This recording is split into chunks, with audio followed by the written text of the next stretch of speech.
നമ്മുടെ സ്കോളർഷിപ്പ് സീരീസില് നമ്മൾ ഇന്ന് ഡിസ്കസ് ചെയ്യുന്നത് നമുക്കെല്ലാവർക്കും സുപരിതമായിട്ടുള്ള എന്ന് പറയുന്ന കമ്പനി അവരുടെ ഫ്ലാഗ്ഷിപ്പ് പ്രൊജക്റ്റ് ആയിട്ടുള്ള CSR ഫണ്ട് ഉപയോഗിച്ചുകൊണ്ട് നൽകുന്ന സ്കോളർഷിപ്പ് ആണ് Mohan T Advani centennial scholarship എന്ന് പറയുന്ന സ്കോളർഷിപ്പ്. ഈ സ്കോളർഷിപ്പിനെയാണ് നമ്മൾ ഇന്ന് ഈ വീഡിയോയുടെ ചർച്ച ചെയ്യുന്നത്. എഞ്ചിനീയറിംഗ്, അതുപോലെ തന്നെ ആർക്കിടെക്ട്, ഡിപ്ലോമ, BArch തുടങ്ങിയിട്ടുള്ള എഞ്ചിനീയറിംഗ് സ്ട്രീമിലെ കോഴ്സുകൾ പഠിക്കുന്ന വിദ്യാർത്ഥികൾക്കാണ് ഈ സ്കോളർഷിപ്പ് നൽകുക.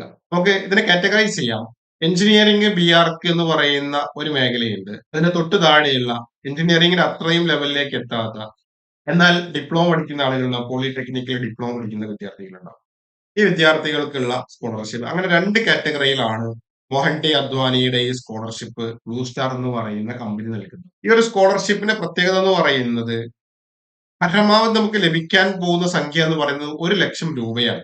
ഇത് നമുക്ക് കയ്യിൽ കിട്ടില്ല എന്നുള്ളതാണ്. ഇത് ഡയറക്ട്ലി എന്ത് ചെയ്യാണ്, കോളേജിലേക്ക് ഫീ ആയിട്ട് എന്ത് ചെയ്യുക, ഈ ഒരു ഫൗണ്ടേഷൻ നേരിട്ട് അടയ്ക്കുകയാണ് ചെയ്യുക.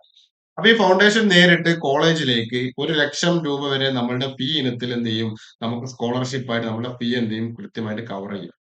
രണ്ടാമത്തെ ഒരു ഭാഗം എന്ന് പറയുന്നത് 1-on-1 മെന്റർഷിപ്പ് കിട്ടും എന്നുള്ളതാണ്. ബ്ലൂ സ്റ്റാർ എന്ന് പറയുന്ന കമ്പനിയിൽ ആ ഒരു കമ്പനിയുടെ മേഖലയിൽ വർക്ക് ചെയ്യുന്ന ഒരുപാട് എക്സ്പേർട്ടുകളുണ്ട്.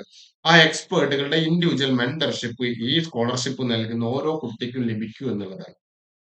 മൂന്നാമത്തെ ഏറ്റവും പ്രധാനപ്പെട്ട ഒരു ഭാഗം എന്ന് പറയുന്നത് ഇതിൽ സ്കോളർഷിപ്പ് 50% പെൺകുട്ടികൾക്ക് വേണ്ടി റിസർവ്ഡ് ആണ്. അതായത് ഒരു 100 സ്കോളർഷിപ്പ് ആണ് നൽകുന്നത് എങ്കിൽ അതിൽ 50 പേര് സ്ത്രീകളായിരിക്കും. ആ പെൺകുട്ടികൾക്ക് സ്പെഷ്യലി റിസർവേഷൻ ഉള്ള എഞ്ചിനീയറിംഗ് സ്ട്രീമിൽ അല്ലെങ്കിൽ പോളിടെക്നിക് ഡിപ്ലോമ പഠിക്കുന്ന വിദ്യാർത്ഥികൾക്കാണ് ഈ ഒരു സ്കോളർഷിപ്പ് നമുക്ക് ലഭിക്കാവുന്നത്. അതിൽ ഏറ്റവും പ്രധാനം നമുക്കറിയാം, ഇന്നത്തെ കാലത്ത് കുട്ടികൾ ഏറ്റവും കൂടുതൽ പ്രയാസപ്പെടുന്നത് ഇന്റേൺഷിപ്പ് കണ്ടെത്താൻ. കോഴ്സ് ഒക്കെ പൂർത്തിയാക്കി ഒരു നല്ലൊരു ജോലിയിലേക്ക് പ്രവേശിക്കുന്ന സമയത്ത് എക്സ്പീരിയൻസ് ചോദിക്കും, അല്ലെങ്കിൽ ഇന്റേൺഷിപ്പ് ചോദിക്കും. ആ ഇന്റേൺഷിപ്പിന് കൃത്യമായിട്ട് പ്രാക്ടിക്കൽ HVAC അല്ലെങ്കിൽ ടെക്നിക്കൽ മേഖലയിൽ ഹാൻഡ്സ് ഓൺ ഇൻഡസ്ട്രിയൽ എക്സ്പീരിയൻസ് കിട്ടുന്ന, അവിടെ നമുക്ക് നന്നായിട്ട് എക്സ്പ്രസ് ചെയ്യാൻ പറ്റുന്ന ഇന്റേൺഷിപ്പുകൾ എന്ത് ചെയ്യുന്നുണ്ട്, ഈ ഒരു സ്കോളർഷിപ്പ് കിട്ടുന്ന വിദ്യാർത്ഥികൾക്ക് ഇതിന്റെ കൂടെ കിട്ടുന്നുണ്ട് എന്നുള്ളത്. അപ്പൊ ഈ ഒരു സ്കോളർഷിപ്പിന് അപേക്ഷിക്കാൻ നമുക്ക് എന്തൊക്കെയാണ് ആവശ്യമായിട്ടുള്ള കാര്യങ്ങൾ, അല്ലെങ്കിൽ ഇതിന്റെ യോഗ്യതകൾ എന്തൊക്കെയാണ്? ഇപ്പൊ നമുക്കറിയാം, പ്രധാനമായിട്ടും BE അല്ലെങ്കിൽ BTech അല്ലെങ്കിൽ BArch കോഴ്സ് പഠിക്കുന്ന വിദ്യാർത്ഥികളെ അപേക്ഷിക്കാം. അല്ലെങ്കിൽ പോളിടെക്നിക് അല്ലെങ്കിൽ ഡിപ്ലോമ, എഞ്ചിനീയറിംഗിൽ ഡിപ്ലോമ അല്ലെങ്കിൽ പോളിടെക്നിക്കിൽ പഠിക്കുന്ന വിദ്യാർത്ഥികളെ അപേക്ഷിക്കാം. ആ വിദ്യാർത്ഥികൾ എന്തായിരിക്കണം, 1-ാം വർഷം അല്ലെങ്കിൽ 2-ാം വർഷം പഠിക്കുന്ന വിദ്യാർത്ഥികൾക്ക് മാത്രമേ അപേക്ഷിക്കാൻ കഴിയൂ എന്നുള്ളതാണ്. 1-ാം വർഷം അല്ലെങ്കിൽ 2-ാം വർഷം പഠിക്കുന്ന വിദ്യാർത്ഥികൾക്ക് മാത്രമായിരിക്കും ഈ സ്കോളർഷിപ്പ് അപേക്ഷിക്കാൻ കഴിയുക എന്നുള്ളതാണ്. മൂന്നാമത്തെ കാര്യം എന്ന് പറയുന്നത് നമ്മുടെ അക്കാഡമിക് സ്കോറാണ്. 70% മാർക്ക്, +2 പരീക്ഷയിൽ 70% മാർക്ക് വാങ്ങിയിട്ടുള്ള വിദ്യാർത്ഥികൾക്കാണ് ഈ സ്കോളർഷിപ്പിന് അപേക്ഷ സമർപ്പിക്കാൻ കഴിയുക എന്നുള്ളതാണ്. അതുപോലെ തന്നെ കുടുംബ വാർഷിക വരുമാനം 10,00,000 രൂപയിൽ താഴെയായിരിക്കണം. നമ്മുടെ കുടുംബത്തിൽ നിന്നുള്ള മുഴുവൻ എല്ലാ കുടുംബത്തിന്റെയും എല്ലാ വാർഷിക എല്ലാ ഫാമിലിയുടെ എല്ലാവരുടെയും ഇൻകം ഒക്കെ കാൽക്കുലേറ്റ് ചെയ്യും. 10,00,000 രൂപയിൽ താഴെ വാർഷിക വരുമാനമുള്ള, +2 പരീക്ഷയിൽ 70% മുകളിൽ മാർക്ക് വാങ്ങിയിട്ടുള്ള, 1-ാം വർഷം അല്ലെങ്കിൽ 2-ാം വർഷം പോളിടെക്നിക് അല്ലെങ്കിൽ ഡിപ്ലോമ അല്ലെങ്കിൽ എഞ്ചിനീയറിംഗിന് അഡ്മിഷൻ എടുത്തിട്ടുള്ള വിദ്യാർത്ഥികൾക്കാണ് ഈ സ്കോളർഷിപ്പ് ലഭിക്കുക എന്നുള്ളതാണ്. ഏതൊക്കെ എഞ്ചിനീയറിംഗ് സ്ട്രീമിൽ പഠിക്കുന്ന വിദ്യാർത്ഥികൾക്കാണ് ഈ സ്കോളർഷിപ്പ് കിട്ടുക? മെക്കാനിക്കൽ പഠിക്കുന്ന കുട്ടികൾക്ക് കിട്ടും, ഇലക്ട്രിക്കൽ പഠിക്കുന്ന കുട്ടികൾക്ക് കിട്ടും, ഇലക്ട്രോണിക്സ് പഠിക്കുന്ന കുട്ടികൾക്ക് കിട്ടും, കമ്പ്യൂട്ടർ സയൻസ്, IT അല്ലെങ്കിൽ STEM കോഴ്സുകൾക്ക് പഠിക്കുന്ന വിദ്യാർത്ഥികൾക്ക് കിട്ടും, ആർക്കിടെക്ചർ പഠിക്കുന്ന കുട്ടികൾക്ക് കിട്ടും. പക്ഷെ ഒരു കാര്യം ശ്രദ്ധിക്കണം, സിവിൽ എഞ്ചിനീയറിംഗ് പഠിക്കുന്ന വിദ്യാർത്ഥികൾക്ക് ഈ സ്കോളർഷിപ്പ് കിട്ടില്ല എന്നുള്ളതാണ്. അപ്പൊ സിവിൽ എഞ്ചിനീയറിംഗിന് ഈ സ്കോളർഷിപ്പ് കിട്ടില്ല. അല്ലാത്ത എഞ്ചിനീയറിംഗിൽ mechanical, electrical, electronics, CS, IT, architect പോലുള്ള എഞ്ചിനീയറിംഗ്, അതുപോലെ തന്നെ polytechnical, mechanical, electrical, electronics, computer science, IT, architect തുടങ്ങിയിട്ടുള്ള മേഖലയിൽ പഠിക്കുന്ന വിദ്യാർത്ഥികൾക്ക് എന്ത് ചെയ്യാൻ കഴിയും, ഈ സ്കോളർഷിപ്പിന് അപേക്ഷ സമർപ്പിക്കാൻ കഴിയും എന്നുള്ളതാണ്. മാത്രമല്ല, നേരത്തെ പറഞ്ഞതുപോലെ തന്നെ എന്തുണ്ട്, 1-ാം വർഷം പഠിക്കുന്ന വിദ്യാർത്ഥികളാണെങ്കിൽ 80%, 10-ാം ക്ലാസ്സിലും +2ലും 80% മാർക്ക് വാങ്ങിയിരിക്കണം. അപ്പോൾ നമ്മൾ ശ്രദ്ധിക്കേണ്ടതുണ്ട്, നമ്മുടെ ഈ ക്ലാസിന്റെ പാസ് മാർക്കിന്റെ യോഗ്യത പറയുന്നത് ഡിഗ്രി പഠിക്കുന്ന വിദ്യാർത്ഥി, എഞ്ചിനീയറിംഗ് പഠിക്കുന്ന വിദ്യാർത്ഥികൾക്ക് 80% മാർക്കും, അതുപോലെ തന്നെ ഡിപ്ലോമ പഠിക്കുന്ന വിദ്യാർത്ഥികൾക്ക് 70% മാർക്കും നേടിയിരിക്കണം എന്നുള്ളതാണ്. 1-ാം വർഷം പഠിക്കുന്ന കുട്ടിയാണെന്നുണ്ടെങ്കിൽ. 2-ാം വർഷം പഠിക്കുന്ന കുട്ടിയാണെങ്കിലോ 80% മാർക്ക് +2ൽ നേടിയിരിക്കണം. അതിന്റെ പുറമെ എന്തും കൂടി വേണം, 75% മാർക്ക് അല്ലെങ്കിൽ 7.5 CGPA എവിടെ നേടിയിരിക്കണം, 10 വർഷത്തിൽ നമുക്ക് ലഭിച്ചിരിക്കണം എന്നുള്ളതാണ്. നമ്മൾ നേരത്തെ മുന്നേ നമ്മൾ പറഞ്ഞു 10 ലക്ഷം രൂപ വരെയുള്ള വാർഷിക വരുമാനം ഉള്ള കുട്ടികൾക്ക് അപേക്ഷിച്ച് ചില കോളേജുകളിൽ പഠിക്കുന്ന കുട്ടികൾക്ക് 10 ലക്ഷം വരെ ഇളവ് നൽകുന്നുണ്ട്.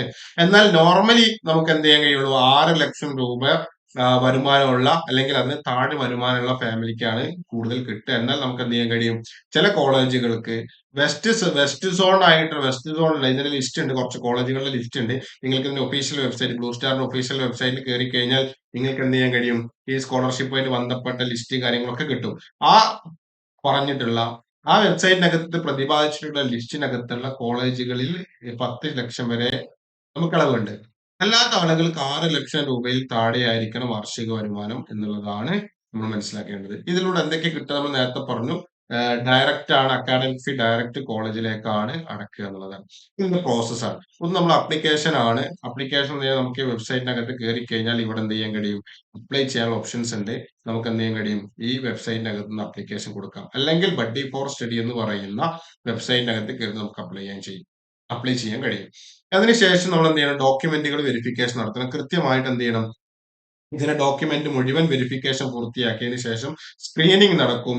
സ്ക്രീനിങ് എന്ത് ചെയ്യും? അക്കാഡമിക് വെരിഫിക്കേഷൻ പാനൽ എന്ത് ചെയ്യും? നമ്മുടെ ഡോക്യുമെന്റ് ഓഡിറ്റ് ചെയ്യും. കൃത്യമായിട്ടുള്ള എല്ലാ സംഗതികളും പൂർത്തിയായതിനു ശേഷം നമ്മൾ ഇന്റർവ്യൂവിന് ക്ഷണിക്കും. ഒന്നെങ്കിൽ ഓൺലൈൻ ആയിട്ടായിരിക്കും, അല്ലെങ്കിൽ ടെലിഫോണിക് ആയിരിക്കും. ബ്ലൂ സ്റ്റാർ എന്ന് പറയുന്ന കമ്പനി നിർണ്ണയിക്കുന്ന പാനലായിരിക്കും എന്ത് ചെയ്യുക? നമ്മൾ ഇന്റർവ്യൂ നടത്തുക. അതിനുശേഷം എന്ത് ചെയ്യും? നമുക്ക് ആവശ്യമായ സ്കോളർഷിപ്പ് എന്ത് ചെയ്യും?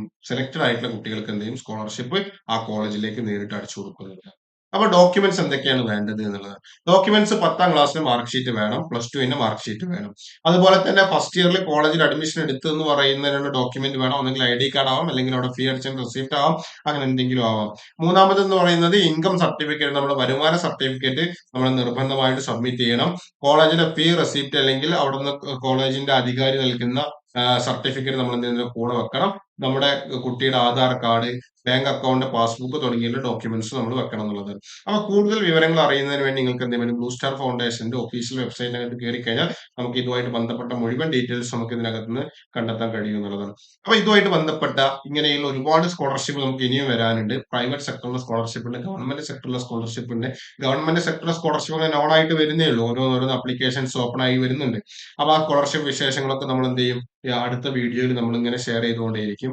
അപ്പൊ കൂടുതൽ സ്കോളർഷിപ്പ് വിശേഷങ്ങൾ അറിയുന്നതിന് വേണ്ടി നമ്മുടെ ചാനൽ ഫോളോ ചെയ്യുക, സബ്സ്ക്രൈബ് ചെയ്യുക. ഈ സ്കോളർഷിപ്പ് ഉപകാരപ്രദമാണെന്ന് തോന്നുന്ന ആളുകളിലേക്ക് ഇത് ഷെയർ ചെയ്ത് കൊടുക്കുക. പരമാവധി വിദ്യാർത്ഥികൾ ഈ സ്കോളർഷിപ്പ് അപേക്ഷിക്കാൻ വേണ്ടി പറയുക. അപേക്ഷിച്ച് കഴിഞ്ഞാൽ കിട്ടാൻ സാധ്യതയുള്ള സ്കോളർഷിപ്പുകളാണ്. അപ്പോൾ കൂടുതൽ സ്കോളർഷിപ്പ് വിശേഷങ്ങളുമായി നമുക്ക് അടുത്ത വീഡിയോയിൽ വീണ്ടും കാണാം.